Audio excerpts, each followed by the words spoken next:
Welcome to my final bi-monthly wrap-up of 2025. I think I did bi-monthly wrap-ups for every single bi-month, so this is a pretty big feat, I guess. I'm actually filming this January 1st. It's New Year's Day, which is probably at least a week past once this video gets up, but Happy New Year. I hope you all had a lovely Christmas or holidays and a very exciting or calm chill, because I had a night in last night, but a good New Year's Eve. But yeah, I am starting off my new year, my 2026, by filming a book video, which is, you know, one of my favorite things to do. So I think this is gonna be a great start to the year. But yeah, today I am going over everything that I read in November and December. They were definitely not very big reading months. I find the past few years, my December in particular has been very low, like in terms of how many books that I've read, which I think is just like December gets so busy. I used to work in retail, so obviously like work would pick up a lot more around then. Plus I had my birthday in December, and then obviously that big thing called Christmas. So as for everyone, it's just a busy time of year, and I find that I don't get as much reading done, or I haven't the past few years. One year, maybe a couple years, I only read one book in December. I beat that this year. Not that it's something to beat, but I don't like the fact that I end the year reading little to no books. So I ended up reading 3 books this December. Only 2 in November, but we will get into them. And yeah, they were all, except for one, which was okay. They were all really good books, so I've ended the year on a really good note, which I'm very happy about. But with that being said, let's head straight on into the books that I read in November. So starting off November, I read The Hero of Ages by Brandon Sanderson. Last year I read, if you've watched a few of my videos, you've probably heard me go over this a couple times, but last year I read The Final Empire, which is the first book in the Mistborn series, for the first time. Absolutely loved it. Fell in love with Brandon Sanderson's writing, his world, and the characters in the series, and I was like, I need to read everything this man has written. I actually ended up taking a long time to read the second book. I think I finished that early this year, and then I started picking up The Hero of Ages, this book, the third and final installment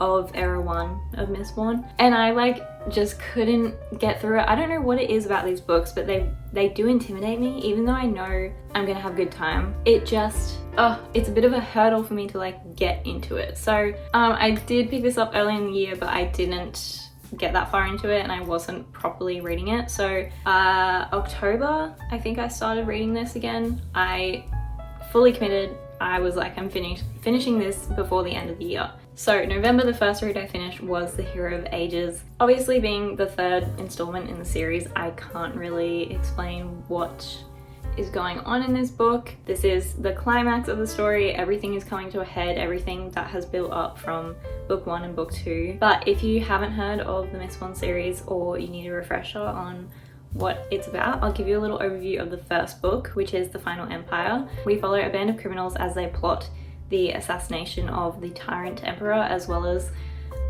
plan or like build a rebel uprising to try and kind of destroy the final empire. In the first book we have 2 main characters, the first of which being Kelsier, which he is like the he is like the figurehead of this rebel uprising, and he's kind of got this like, he's a bit of like a mythical hero, like a legend. He's a legendary figure, and he is the mastermind behind all of this. And then we have Vin, who becomes Kelsier's protege, pretty much. A young girl who Kelsier welcomes into his crew and introduces her to these crazy powers that she did not know that she had. And also through joining the crew, she gets her first true sense of family and that family bond and belonging. The core elements of this series are definitely the world building, political intrigue, and the magic system, as well as these really interesting and fun character arcs. I really love Brandon Sanderson's characters. They feel really well-rounded to me. But yeah, this is definitely a political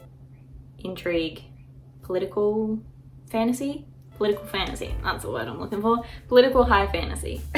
The finale of this book genuinely wrecked me. As I said, it took me a little bit to get into the book because like it's kind of intimidating. It's over 700 pages anyway. And because there's so much world building, I do love that about Brandon, that I love that his worlds are so intricate and like well thought out and realistic. But because there's so much world building, this, especially at the beginning, doesn't feel very fast paced because there's a lot of like descriptions of characters, like inner thought processes and just like what's going on in their head, and then like how the world works and these other political like discussions and all that sort of thing. So it doesn't feel very fast paced. So when you're like moving slowly through a 700 page book, it's like, ugh, you know? And like while those are all things that I really enjoy reading, it did take me it was just a little bit of a hurdle to fully immerse myself in it. But when I did not want to put this down. I was just in awe of Brandon and his like mind the entire time, because every single detail in this book leads back to the first one. Every single plot line, like if I went back and read the first book, I am sure that I would be just gobsmacked by all the little things that were mentioned and end up having like a big payoff at the end and have like some big meaning. When I tell you, I was so tense reading this book, especially the last like probably third of it. Guys, I'm not gonna spoil anything, but yeah, anyway, I loved the character developments that we got in this book. I loved the characters that we focused on. We got to spend more time with Spook, which I'm so happy about. He's not really been a main character like at all in the first two, so I was really happy that we got to connect to him a bit more. And back to the ending, I both loved and hated it, and that's all I can say. It was absolutely an amazing finale to the series. Definitely a 5-star. Yeah, as I said, I was just in awe of Brandon's mind the entire time, and in hatred, because like, how could you possibly do that to me? But anyway, I will be definitely picking up or going into Era 2 of Mistborn very soon, or whichever books that I need to read. I don't know the order, but I will be again reading as many Brandon Sanderson books as I possibly can next year. The Hero of Ages, Brandon Sanderson, 5-star, loved it. The next book I picked up in November was Jade City by Fonda. This is a reread. Finally got my hands on the second book. If you have watched any of my videos this year, this entire year I have been on a hunt to find the second book, Jade War. Every single bookstore I went to, they didn't have it in. I think it had some printing issues. It like went out of print or something and they couldn't get it back in. Not really sure, but I eventually went to my library in November and they could get it delivered to me, thank God, or get it delivered to my local library. When I found out I could borrow the book, I started listening to the audiobook again and also reading my physical copy, just alternating between the two. Jade City is about one of the two ruling gangster families in this world. They're called clans of the island called quach. And quach is the one place in the world where jade is naturally occurring. Jade is this magical stone, I think it would be classified as a stone, that when it's worn by certain people with of a certain descent, it will grant them basically superhuman powers and like kind of magic powers. There's another group of people who are immune to it, and then for everyone else, jade is kind of lethal. If they wear it, they will have the itches, which kind of it drives them insane, basically. Obviously, this is a very sought after material, especially by the armies of the other countries, and they have now created a drug that allows people of just the general public to wear jade without getting the itches and going insane, which is a little bit of an issue, causing some problems on the island. So in Jade City, we follow the Cole family as they navigate the increasing demand for jade from the outside world, as well as a clan war that breaks out between the Cole families. Oh my god, I can't say that. Between the Cole family's clan and the Mountain clan, which is the other big clan. And this book, we kind of follow our characters as they try and find their place within the family and within the clan throughout this book. Again, during my reread of this book, similar to The Hero of Ages, I was just fascinated by how many plot points lead back to the beginning of this book. So many things that happen can directly be tied to one decision at the beginning of this book, or one conversation, or whatever it may be. They are pretty much all direct consequences of our characters' actions, which is like brilliant in terms of storytelling, devastating in terms of my attachment to these characters. Because what do you mean they're suffering, Fonda? Like what do you mean? The characters in this series are so well written, they feel so real, and every single character serves a purpose to the plot. Similar to the Mistborn series, this is another political fantasy. It does have a lot of action scenes. It is quite action-packed, and there are like lots of super intense and interesting and fun fight scenes or action scenes. Speaking of tense and like crazy fight scenes, I don't know how I completely forgot how this book ends. And if you've read this book and you know how this book ends, you know how that's like insane of me, right? Because what? I was jaw on the floor when I was reading the ending again, and I could not remember any of this. So yeah, my reread of this book, had a great time. This was just like solidified my adoration for this book, and I was so pumped to get into the second one. I believe I've given this 4 stars my first read through. I don't know where I would rate this now. I don't know, I'm kind of conflicted. I've left it at 4 stars when I did my review for my reread, but I don't know, this is between a 4 and 5 stars. I'm just not sure where exactly I want to place it. So Jade City was the final book that I read in November. I only read the 2 books, but they are chunky books and very emotionally taxing, we'll say. And then December I headed straight into Jade War, which is the second book in the Greenbone saga. I always want to say the Jade saga, but it's not. The second book in the Greenbone saga, which is again an emotionally taxing book. I was having a bit of a rough time, but no, I was simultaneously loving my time with these books and hating it, because it was no small amount of heartbreak, okay? So in Jade City, our main plot is the clan war. In Jade War, our main plot is really focused on this war that has broken out amongst the other countries, and quach is kind of getting continuously pulled back into it to try and be like even the scales, especially with Jade. The other countries are really desperate for more Jade and kind of pressuring quach to supply them Jade to win the war. Not only that, but because Jade is kind of getting more spread out in the world, there are also foreign gangs from the other countries who are now also wanting a taste of Jade. And so the underground Jade trade in quach is kind of getting a little bit out of control. So while our family, the Calls, the No-P clan, and the Mountain clan are still at it, they also have to deal with kind of the outside world falling apart a little bit, and everything is going on in this book. I would say this book is more heavy on the political intrigue, the political plot and like inner workings of a war compared to Jade City, but this still has so many intense and brutal fight scenes. It's a pretty good balance of both. I would say more than anything, what Jade War is about is like the impact that a war has on a family, more so a family in the Calls' position as like the leaders of a clan, and they are making the decisions in this war a lot of the times.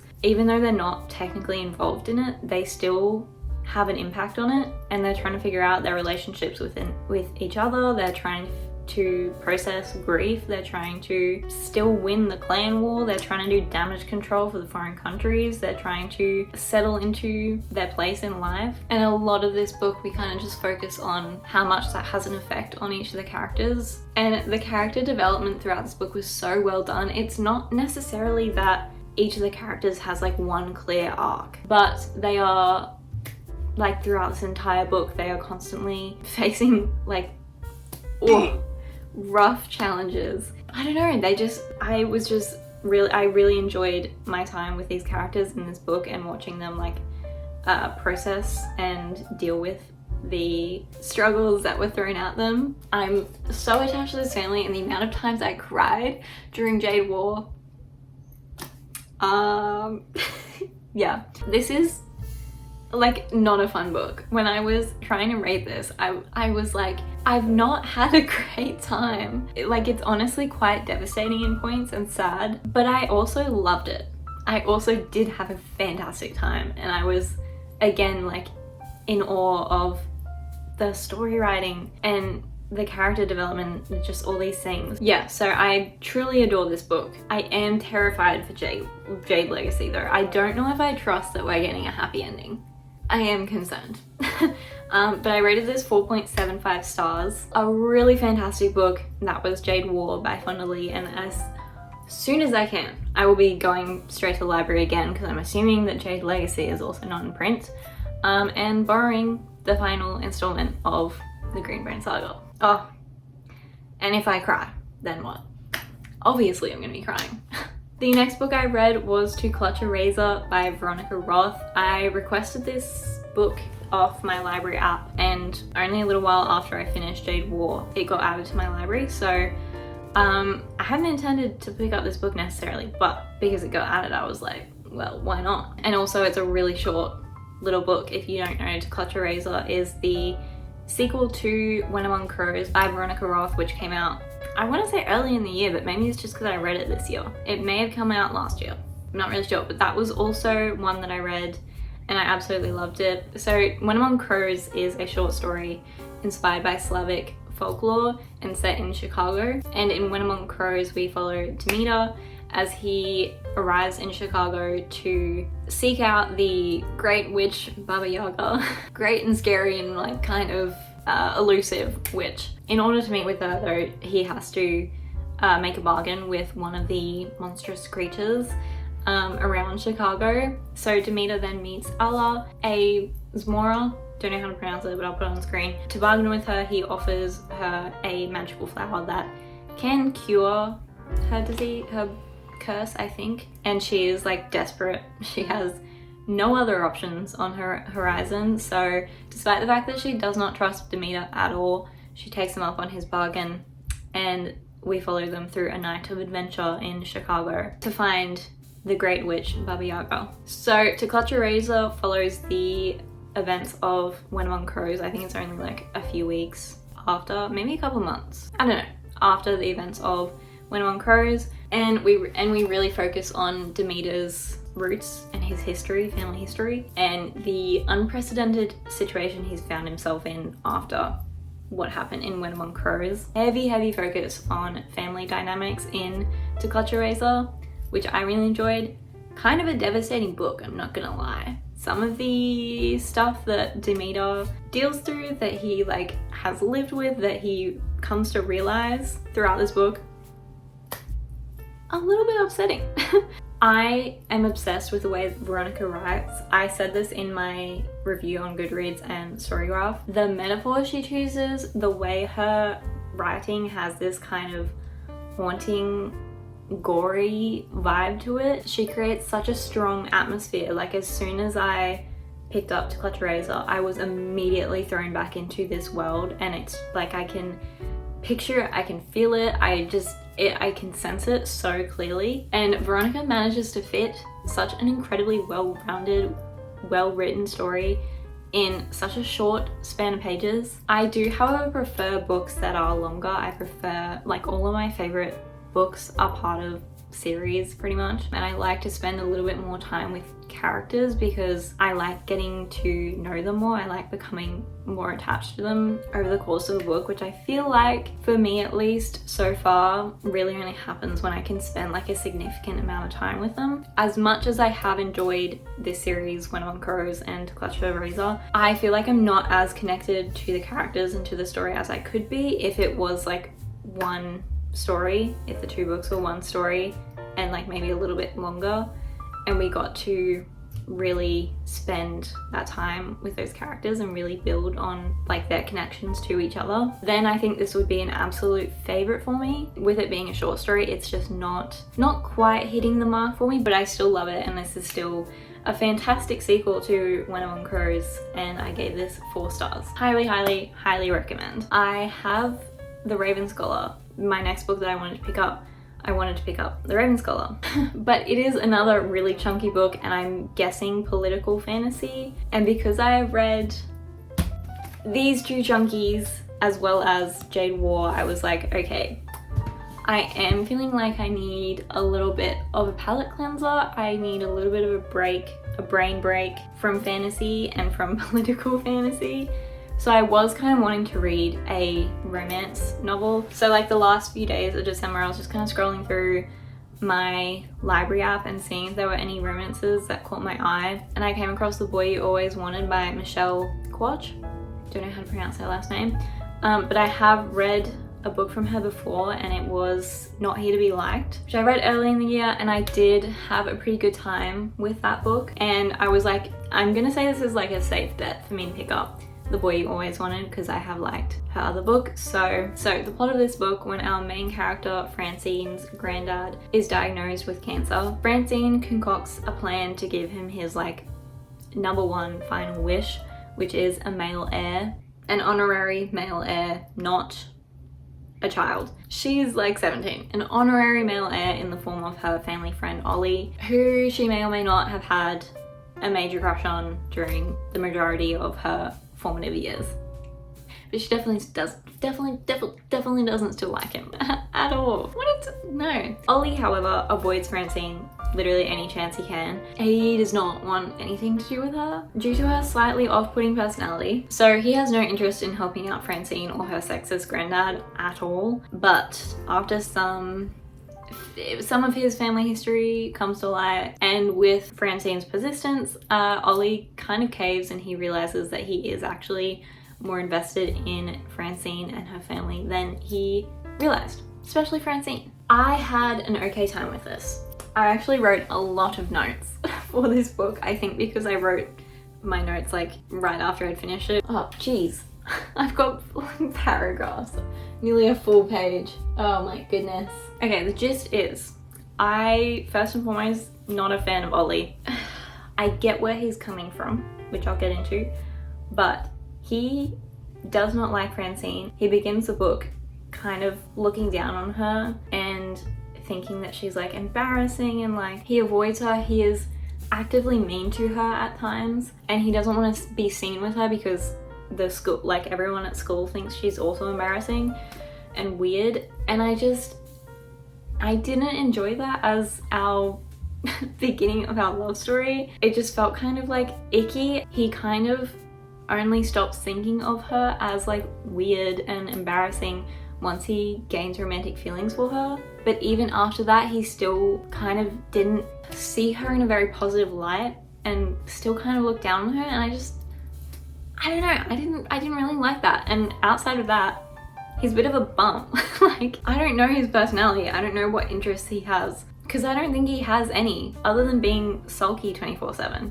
At times he was cute with Francine, but overall I didn't like his character because there wasn't much of it other than being kind of rude and like not a fun time. So that's Ollie. Francine, I get where Ollie's coming from. I get where everyone's coming from, because Francine is very over the top. She's a big personality, and she also doesn't understand personal boundaries. She doesn't respect them. She is very pushy, she's very judgmental, and she has incredibly high standards for herself, which she also expects other people to meet. And when she doesn't, she like openly judges them for it, which is just not very nice. I do understand why people at school kind of like shunned her. At the same time, it's not fair the way that Ollie especially was treating her.